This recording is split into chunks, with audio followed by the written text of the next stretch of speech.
আমাদের দেশে মানুষ কি করে, সারা জীবন 2 নম্বর পথে টাকা পয়সা কামাই করে এরপর বুড়ো বয়সে লম্বা একটা তসবি নিয়ে একটা লম্বা জুব্বা কিনে মক্কা শরীফ যায় একটা উমরা বা হজ করে এসে এরপরে মসজিদে ঢুকে পড়ে, আর বাইরেতে চায় না,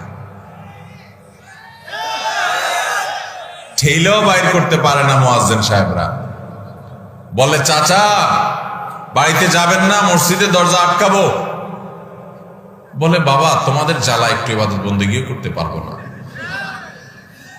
একটু তেলাওয়াতও করতে পারি না, তোমরা মসজিদ বন্ধ করার জন্য অস্থির হয়ে গেছো। আছে না নাই? বুড়ো বয়সে সব চুরিদারি করে, টিন চুরি, গম চুরি, 2 নম্বরই হালাল উপার্জনের বাজ বিচার নাই, সুদ খায়া, ঘুষ খায়া, মানুষের রক্ত চুইসা, যত রকমের অবৈধ উপার্জন আছে সবকিছু করে সাইরা এবার যখন